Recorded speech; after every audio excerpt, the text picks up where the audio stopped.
pourquoi?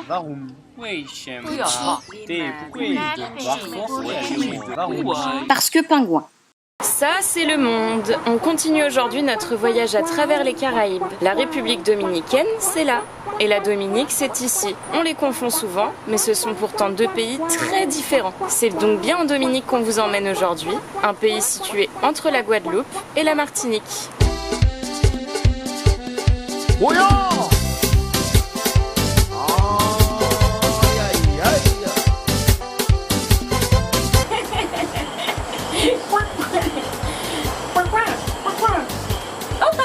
Vous êtes là. J'étais en train d'expliquer à mes amis pingouins que Christophe Colomb a découvert la Dominique un dimanche. Et dimanche, ça se dit domingo en espagnol. C'est pour ça que ça s'appelle Dominique. Domingo, Dominique. Elle est devenue par la suite française, puis neutre, puis française, puis anglaise, puis française, puis anglaise, puis française, puis anglaise, puis elle prend le statut de colonie anglaise, puis subit encore de nombreux changements avant de devenir officiellement indépendante. Une histoire très compliquée donc. En Dominique, on parle l'anglais. Mais pourquoi on parle l'anglais? Parce que ça fait partie du Commonwealth. Le Commonwealth unit tous les pays qui sont en bleu sur cette carte, comme l'Australie et le Canada. La plupart de ces pays étaient d'anciennes colonies britanniques. Ils sont aujourd'hui indépendants, mais ont tous le même chef, la reine d'Angleterre. Il faut savoir que les Dominiquais parlent aussi le créole. Avant l'arrivée de Christophe Colomb et de ses petits camarades, il y avait des peuples qui occupaient les îles des Caraïbes. C'était les Indiens Caraïbes. En Dominique, ils s'appelaient les Kalinago. Ils occupent aujourd'hui un territoire qui leur est propre, le territoire Kalinago. Il faut savoir que les Indiens Caraïbes ont disparu de toute la région, sauf en Dominique. En Dominique, ils sont 74 000 habitants et les Kalinago représentent seulement 3 000 habitants. Nous avons rencontré Louisette, la femme d'un ancien chef Kalinago, qui va nous en dire un peu plus sur la culture de son peuple. Okay, our language disappeared many years ago, and that was during the colonization period. Now we have a dictionary.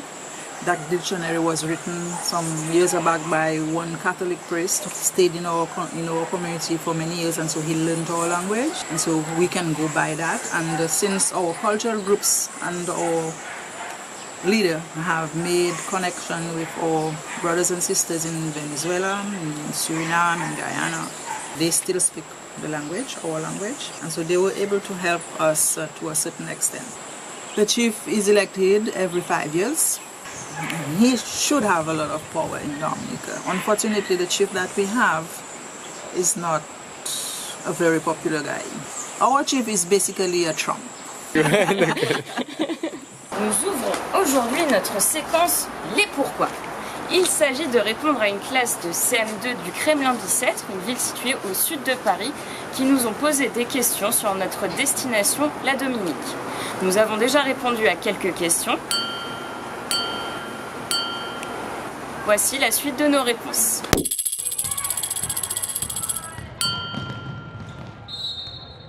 Tu sais combien de temps j'ai mis pour aller en Dominique? Non. C'était long.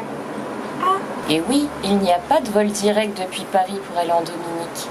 Donc avec une escale en Martinique ou en Guadeloupe, ça met à peu près 10-12 heures. En Dominique, on utilise le dollar des Caraïbes orientales, une monnaie qu'on utilise également dans plusieurs îles des Antilles. Eh bien, figure-toi qu'en Dominique, il n'y a pas de monument célèbre. Ah bon? Oui, le seul monument un peu plus important que les autres, c'est le fort Shirley qui a servi à protéger l'île à l'époque de la guerre entre les Anglais et les Français. Oh, waouh! Mais comment est représentée la Dominique alors? C'est la nature, je te dis.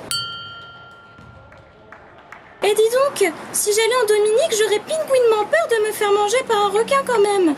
Pas de risque, les requins existent bel et bien dans la mer des Caraïbes, mais jamais aucun requin n'a été vu sur une plage.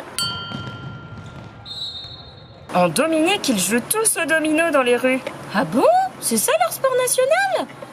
Bon, ils jouent un peu au cricket, comme les Anglais aussi. Le climat de la Dominique, c'est un climat tropical, un climat que l'on retrouve partout dans le monde, entre les deux tropiques, au niveau de l'équateur. La température moyenne que l'on trouve dans ce type de climat est de 24 à 32 degrés. Il y a seulement 2 saisons, une sèche et une humide.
J'ai déjà beaucoup voyagé, mais je vous assure que je n'ai jamais vu un pays aussi sauvage depuis la Nouvelle-Zélande. Et c'est plutôt agréable, faut dire. Nous quittons désormais les petites Antilles pour rejoindre les grandes Antilles. Destination Puerto Rico. Moi la partie partout, moi la roule le pingouin là comme un fou. Hey, hey. Moi la casse mon tête, moi la prends un carte, un boussole et même le GPS. Hey. Moi la partie. Y a des pingouins par ici? Parce que pingouin.